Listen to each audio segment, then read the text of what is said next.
The universe is very vast, and it holds many secrets. There are powerful heroes and villains inside of it. But what would it mean to ascend above it all? What would it mean to obtain heaven? Today we're covering two leaders who use their powers to change the fabric of reality, to stand above it all, and create their ideal worlds. The ones who would stand atop the new universe. Cyrus from Pokemon Diamond and Pearl, and Pucci from JoJo's Bizarre Adventure, Stone Ocean. The question is, which of these two would win in a fight, and is it even close? My name is Mr. Catface, and this is Catface Versus. What matchups do you want to see me cover in the future? I'm doing this video because you all voted on a JoJo matchup in my community tab. Subscribe if you want to see more. I focus on versus debating discussion and power scaling questions. The only rule here is to keep it civil. Okay? Let's go. We're going to start with the leader of Team Galactic, Cyrus. Devoid of emotion, Cyrus doesn't understand how human feelings are used to improve their lives, and wishes to destroy the universe as well as all human feelings, resetting it where only logic and reasoning are left in the human mind. This is Cyrus's idea of heaven. His leadership of Team Galactic was a means to an end, and he's accomplished enough to meet any end. For Cyrus, I'll be using all official versions of his character, which boils down to the games and animes. There are minor differences between them, but they are more or less the same character. He's one of the strongest trainers in the Sinnoh region, having quite the impressive team of fully evolved Pokemon. He even has a Crobat, which needs love and affection to evolve, so he's willing to do what he needs to do to achieve strength. His strongest team's levels are in the mid-60s, which is higher than even the champions teams. Needless to say, Cyrus is no joke. Cyrus's main team consists of 5 main members throughout the versions of Sinnoh. Houndoom is a dark and fire type Pokemon with flames that never stop burning. Crobat is a poison and flying type Pokemon who's one of the fastest Pokemon in the region. Honchkrow is a dark and flying type Pokemon, the big boss of bird Pokemon. Gyarados is a water and flying type. It's infamously one of the most fearsome Pokemon across the world. His signature Pokemon is Weavile, a dark and ice type, which is considered the iconic ace of his team. These Pokemon give Cyrus a wide range of elemental attacks and disruptive supportive moves to harm opponents. Some of the time, his team has items equipped, which protect and heal them. He can also use items like Full Restorers to a similar effect. He has more items than Pokemon, but these are his normal teams. I have to add normal, as Cyrus's plan required more than just run-of-the-mill Pokemon. It requires godly creation. It needed Dialga and Palkia. They are the gods of time and space respectively. Those are the tools Cyrus would need to create the perfect world for the human race. Dialga and Palkia are both powerful dragon-type legendary Pokemon, with Dialga having the solid-type steel and Palkia having the liquid-type water. As Dialga controls time, that means it can stop, rewind, or travel through time. Its signature attack is even called Roar of Time, which is so powerful it distorts time itself. Palkia controls space, so it can warp reality, teleport, and erase matter. Its signature move is called Spatial Rend, which shreds space all around it, erasing basically everything it touches. Having the Pokemon that control the very fabric of reality certainly helps. They aren't 100% loyal to him though, as he doesn't own them. Cyrus used the legendary Lake Guardians to create a red chain of power to restrain and control legendary Pokemon. These chains can be destroyed, and with that goes any loyalty the legendary dragons had to Cyrus.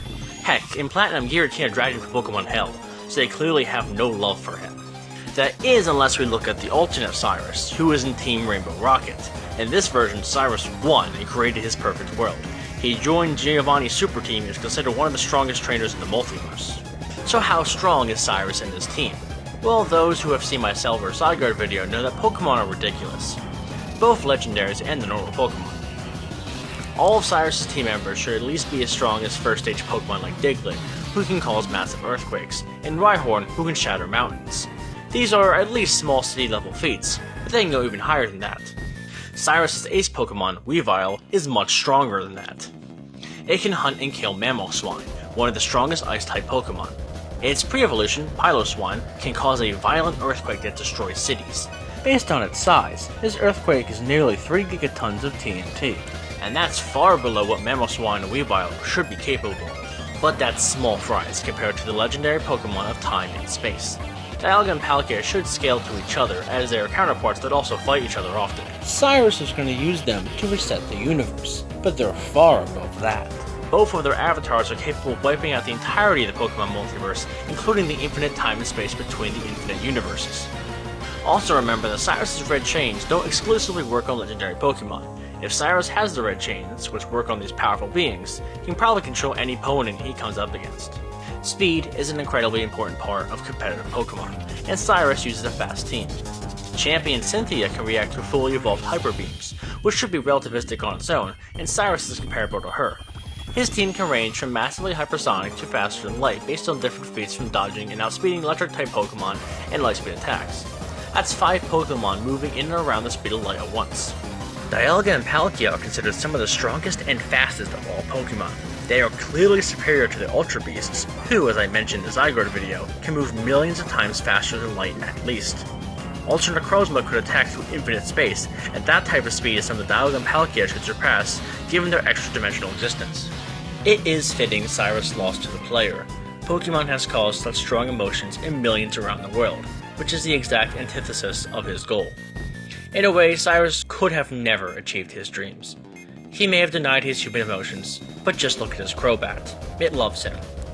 Being strong and being sensitive aren't exclusive traits, such as the curse of the leader of Team Galactic.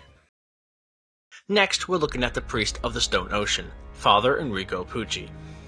Raised in the United States South, his brother and him were separated at birth. This led to a major confrontation when a racist private detective was hired to stop his brother from dating his sister. Did I mention Pucci's from JoJo's Bizarre Adventure? Anyway, being a priest in Florida gave him opportunities to meet people, including the main villain of the series, Dio. Pucci admired Dio, who trusted him in return enough to tell him his heaven plan. Pucci would take it to heart and make it his life's goal to enact it. Resetting the universe, but not its people, so they would know their fate 100% from the time they were born, meaning no uncertainty or stress can ruin them. This is Pucci's idea of heaven. Pucci doesn't have that many alternate versions. The manga and anime are pretty one-to-one with Pucci, and any alternate video game versions don't give him any significant upgrades to scaling. I'll be looking at his canon appearances regardless. Pucci is a stand user. Stands are the manifestation of one's soul given form. They cannot be seen by non-stand users and are very hard to hurt. Pucci can summon his stand at any time and use it to fight for him, with it being way stronger and faster than he is. While he doesn't have much fighting experience himself, his stands have powerful abilities that allow him to defeat better fighters. His signature stand is called Whitesnake. It is made of a melty acid-like substance. This actually makes Whitesnake visible to non-stand users, an uncommon trait for stands to have. It uses this acid to trap foes in a dream-like illusion. The acid slowly melts them as they are trapped in its dream. Its main ability, though, is its disc removal. Whitesnake can remove aspects of people and objects by swiping them with its hand. It mainly uses this to remove memory and stand discs. The memory discs are especially effective since it makes the target not even remember they are in a fight. This stand also has unusually long range, considering its great power and ability. After merging with the Green Baby, this is JoJo, remember, don't ask, his stand evolved into Sea Moon. Sea Moon is stronger and faster, and unlike Whitesnake, is actually invisible. Sea Moon makes Pucci the center of reverse gravity. Objects are repelled based on Pucci's direction. Also, any object Sea Moon touches turns inside out, including people, meaning it is especially lethal. On top of those, it has a minor time accelerating ability, which gets stronger upon reaching its final form. At the top, Pucci's final stand is called Made in Heaven. Made in Heaven has the perfected ability to accelerate time exponentially. It gets faster and faster, more than it already was to start. Regular living beings perceive the accelerating time as it goes along, meaning Pucci seems like he's moving at impossible speeds. Eventually, time will accelerate into infinity, birthing a new universe. There are many deadly stands in the JoJo-verse, but Pucci's trio are some of the most deadly and have some of the most broken abilities. Pucci's deceptive and manipulating mind accentuates their abilities even further. He may not be a traditional brawler, but he brings out the full potential of their abilities. He stays calm under pressure and always ties up loose ends. So how strong is Enrico Pucci? Well, starting with his original stand, Whitesnake is not one of the strongest stands physically. That being said, many stands in the JoJo-verse have building level feats, ranging from creating huge ice chunks to just being a car. Whitesnake should at least be superior to these weak stands. It is clearly weaker than most of the main character stands, as it prefers to keep a distance. Sea Moon, however, literally boxed with Julian Stone Free. Stone Free was able to punch meteors from the stand planet waves, which was pulling meteors in at relativistic speeds. They're small, but moving that fast, it's been calculated they'd be hit with a force of over 440 kilotons of TNT. Sea-Moon is clearly as strong as Stone Free. Made in Heaven is harder though. Its ability relies on speed, rather than strength. It should be superior to Sea-Moon, but it's unclear how much attack potency it actually has. It could be superior to his brother stand, Weather Report, which was tearing holes in the ozone layer. However, it did literally destroy the universe via time acceleration, so at its strongest, it could be considered a universal. Speed is one of the JoJo Versus strong suits. Many stands reach hypersonic speeds easily, being casually above bullets and lightning. As already mentioned, weak stands like planet waves can move meteors at close to light speeds, and other stands that aren't considered fast are light. White Snake should be close to light speed, and Sea-Moon would come up with Stone Free, who should be way faster than that. Neither should be as fast as Star Platinum, who is massively faster, but Made in Heaven completely surpasses even its speed, with it being infinite hypothetically. Pucci may have successfully resetted the universe, but he didn't win. His arrogance and defiance of fate allowed the last possible hero to defeat him. Pucci may have briefly created his heaven, but he will never truly understand what makes those happy. Maybe that's why he was fated to lose no matter what he did. So, who will win and see their idea of heaven realized? The galactic leader Cyrus, or the loyal father Pucci? Well, it's a little involved. It's clear that even the regular team members in Cyrus's team far surpass Pucci's stand's normal strength. Sea-Moon may be able to punch meteors to a town-level yield, but Weavile can fight beings able to cause mountain-level earthquakes. Their speed is fairly even, so it's not like they could outspeed them. Now Cyrus nor his team could see Sea-Moon.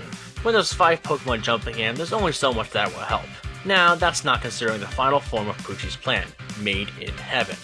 It's unclear how strong Made in Heaven is physically, but its speed alone is enough to dismantle Cyrus's team, especially if it's stronger than Weather Report, which was doing island-level damage to the atmosphere. However, that's still nothing compared to the gods on Cyrus's team. So, is Made in Heaven stronger than Dialga and Palkia? Well, it did reset the universe, but Dialga and Palkia will destroy the multiverse, and even beyond that. That's over an infinite difference in their power. Made in Heaven may be potentially infinitely fast, but Dialga and Palkia are faster than Pokemon with similarly infinite speeds. Even if you don't take those feats seriously, Dialga can stop time, which has proven to be super effective against Made in Heaven. Dialga alone is faster and stronger and has abilities that directly counter Made in Heaven. That is on top of the fact that he has 2. Palkia is just as strong and fast, but can erase space as well. Now maybe we shouldn't give Cyrus both. After all, it's only in the anime that he wields both at the same time. In the games, it's one or the other. In Pokemon Masters, he only has Palkia, so it's possible that's the only canon choice. Palkia doesn't quite counter Made in Heaven as well as Dialga, but much good that'll do when Spatial Rend erases Pucci and Made in Heaven instantly. Even without his Pokemon, Cyrus has the Red Chains, which could potentially restrain or control Made in Heaven if he hits it, as it can restrain gods. Now, Cyrus can't see stands, but he can see Pucci. His other items like Full Restores could keep him in the battle longer. Cyrus is a more accomplished fighter and a more competent leader. There is really no advantage that Pucci can claim in this match, leading to the complete and utter victory for Cyrus, the unfeeling leader of Team Galactic. Well, that was the video. What'd you think about it? Pokemon and JoJo are 2 of my favorite franchises. Drop a comment with more matchups and I might cover them in the future, so subscribe so you don't miss it. Until next time, this is Mr. Catface, signing off. God bless.